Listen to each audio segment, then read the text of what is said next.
Hello there students. Today I will be teaching Sir Gawain and the Green Knight. So it is one of the famous Arthurian chivalric verse. So Arthurian chivalric verse, it is relating to King Arthur, and chivalric, which means some kind of heroic deeds, and verse, which means poem. So this Sir Gawain and the Green Knight is one of the famous heroic romantic poem which is believed to happen in the court of King Arthur. Also, it is believed to be written in the late 14th century. And the writer is still anonymous. That is, the writer is still not known. I'm going to explain to you what the first stanza means. At the very beginning of the first stanza, the speaker narrates about how the Troy was defeated. That is the fall of the Troy. Okay? And it goes on narrating about the destruction. And after the fall of Troy, the speaker narrated more stories about some of the brave knights who founded various cities and their development. How did those cities develop? Alright. So, mention may be made of Romulus. Romulus is one of the brave knights who founded Rome. Alright. Theseus, he is also another brave knight who founded Tuscany.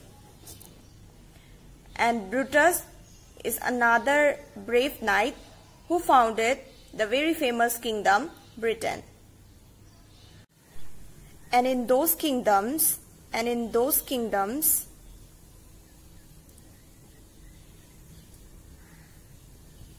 there was no chance of failing the war.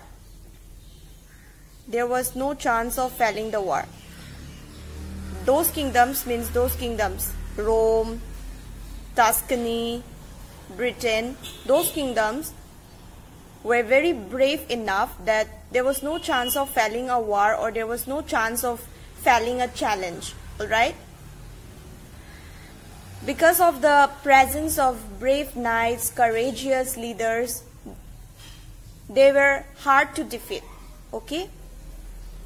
So, all this first stanza is basically the description or the narration about how those cities were developed by those brave leaders, and also about the valor, the power of those brave knights who make the cities or who make those kingdoms stand bright than others. Okay? So this is the explanation of stanza 1. Now let's come to stanza 2. Okay? So in the beginning of the second stanza of book 1, what the narrator is trying to explain us is that he is trying to portray Britain as a very, very strong, brave nation or kingdom. Okay? That many brave knights were born.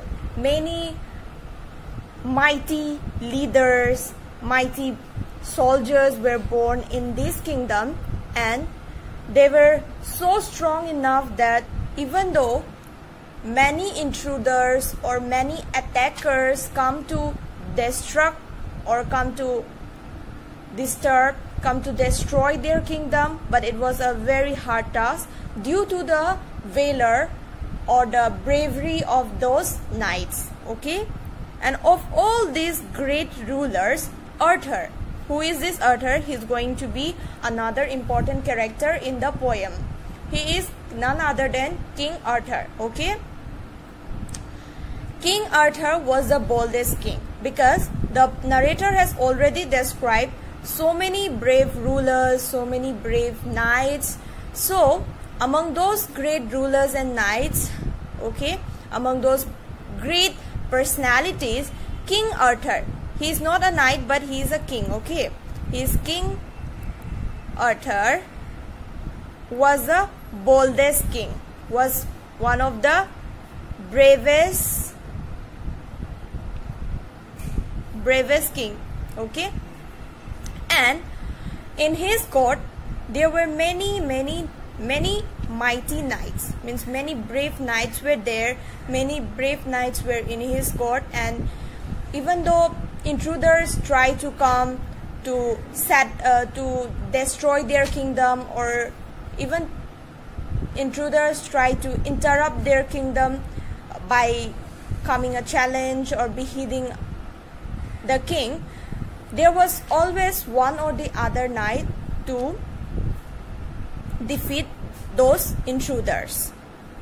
So the narrator or the speaker is trying to come to a point or to an extent where he is going to reveal some of the unique stories which lies in the court of King Arthur, or which happened in the court of King Arthur, which has a unique moral regarding bravery, regarding courage, which we all are going to discuss in the later part of the poem. Stanza 3. On Christmas Eve at Camelot. That is, where is this Camelot? The incident is going to take, the incident is starting from Camelot. Camelot is the King Arthur's palace, the place where the king resides, okay? King Arthur's palace is known as Camelot. And on which day? On the day of Christmas, okay? Ministers, lords, knights, and many important persons were present there.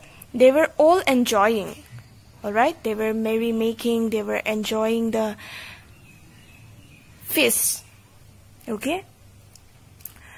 And where do they enjoy? The round table. So round table is here. So please pay attention at the term round table, which you will find at the text. I will show you later on. Why round table is important? Because in the Anglo-Saxon period and also in the late Middle Ages, round table, mid-hole, they do play important role in every king's palace, okay?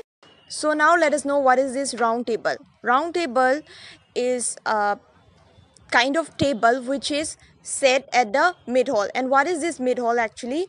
Mid-hole is a dining hall, which is very important in every king's or in every dignitary's place or palace. From the Anglo-Saxon period till the Middle Ages, mid-hole has become a quite important custom in every ruler's palace, alright? So basically it is a great hall in a king's palace where people used to dine, where dignitaries, knights, guests, ladies, everyone used to dine, and serving wine was a part of it, alright? It is a custom. Understood? So the king was comfortably enjoying with everyone inside the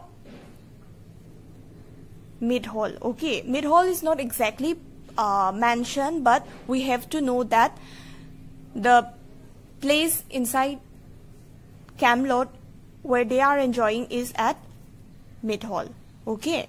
Names is not exactly mentioned, but we have to know in mind. The feasting went for around 15 days, okay? Now, how long is the party going on? If questions come up, then you have to say that it went on around for 15 days. This is what your stanza 3 is explaining. And those happiness, those ecstasy which they receive with that merrymaking is compared to a metaphor. Metaphor is quite important. If asked what kind of metaphor referred to the happiness or the ecstasy they receive while partying or while merrymaking, is the happiest under heaven, okay? This should be kept in mind. Coming back to stanza 4. Stanza 4, what does it say? As they were already enjoying for more than 15 days, now it is New Year's. Means they were enjoying from the Christmas Eve, right? So it's already more than 15 days, then it's then the day of New Year has arrived. Understood? Everyone participated in the merrymaking, exchanging gifts and kisses. Alright? As they were merrymaking, as they were enjoying, everyone were enjoying the moment very satisfactorily. So, the narrator introduces Ganor at this moment, at stanza 4. Who is this Ganor? Ganor is the wife of King Arthur. Please pay attention. The beauty of the tapestries and all the decorations in and around her, that is the queen, enchanted the beauty of the lady more. Means the narrator is describing the beauty of the tapestries, is describing the beauty of those decorations which are made in and around the king's palace, makes the queen more beautiful. The gems, the beauties, all those luxurious products which are decorating the palace even makes the queen more beautiful. The queen is described to be very beautiful, but all these tapestries, all these decorations, all these things makes it more even beautiful. Although it enchanted the beauty of the lady, we should know that the queen is also a beautiful lady. The narrator has already described the queen to be very beautiful, and a brief description about her physical structure, like with eyes of shining grey, that is, her eyes were greyish, that fairer he had seen no man might surely say. Means all the men were even amazed with her beauty. Understood? This is what stanza 3 and 4 says, and if you have any doubt, you can ask me in the comments.